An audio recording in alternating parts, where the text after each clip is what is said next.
Welcome to ISR 9 news. Congress పాలన పైన ఉప ముఖ్యమంత్రి భట్టి విక్రమార్క పైన ఘాటైన వ్యాఖ్యలు చేసిన కేటీఆర్, మీరు ఎన్ని డ్రామాలు చేసినా ఖమ్మం ప్రజలకు తెలుసు.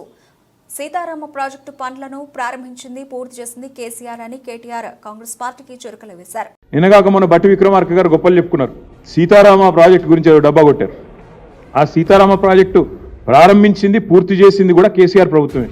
సరే, ఇలా వీళ్ళు పోయి రిబ్బన్ కట్ చేయొచ్చు, నెత్తి మీద నీళ్లు చల్లుకొని యాక్టింగ్లు చేయొచ్చు. కానీ వాస్తవం ఏంటి అంటే ఖమ్మం జిల్లాకి, ఏ ఖమ్మం జిల్లా నుంచి అయితే ఇవాళ భట్టి గారు ఉన్నారో ఆ ఖమ్మం జిల్లాకు సంబంధించిన సీతారామ ప్రాజెక్టు 10 లక్షల ఎకరాలకు నీళ్ళు ఇచ్చే ప్రాజెక్టును ప్రారంభించింది, పూర్తి చేసింది కూడా కేసీఆర్ గారి ప్రభుత్వమే. కోడ్ రావడం వల్ల మేము ప్రారంభించలేకపోయినాం.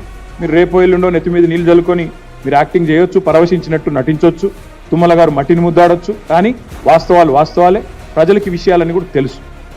ఎందుకు చెప్తా ఉన్నానంటే సీతారామ కానీ, కాళేశ్వరం కానీ, పాలమూరు ఎత్తిపోతల పథకం కానీ, కల్వకుర్తి, నెట్టెంపాడు, భీమా పెండింగ్లో ఉన్న ప్రాజెక్టులు కానీ వీటన్నిటిని వాయువేగంతో తీసుకొని పోయినట్టే సుంకిశాలను కూడా వేగంగా నిర్మాణం చేశాం.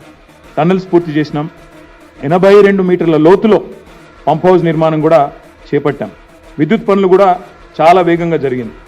మోటార్ ఫిట్టింగ్ పనులు జరుగుతూ ఉండే, మా ప్రభుత్వం దిగిపోయిన నాడు మోటార్ ఫిట్టింగ్ పనులు జరుగుతూ ఉండే. కేవలం పోయిన సమ్మర్ అంటే మొన్న మార్చ్ ఏప్రిల్ నాటికే మా ఎజెండా ఏముండే అంటే మళ్ళీ మా గవర్నమెంట్ వచ్చిన తర్వాత మార్చ్ ఏప్రిల్ నాటికి అంటే ఎండాకాలం నాటికి హైదరాబాద్కి ఈ పనులన్నీ పూర్తి చేసి అందించాలన్న ఉద్దేశంతో చాలా వేగంగా 2024 సమ్మర్ కల్లా పూర్తి చేయాలనే లక్ష్యంతో ముందుకు పోయినాం.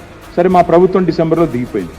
ఇక దిగిపోయిన తర్వాత గత డిసెంబర్ నుంచి మొన్నటి దాకా దాదాపు ఒక 2 నెలల దాకా పనులు మొత్తం ఎక్కడికక్కడ స్తంభించిపోయినాయి. మున్సిపల్ డిపార్ట్మెంట్లో పాలన పడకేసింది, పర్యవేక్షణ కొరవడింది.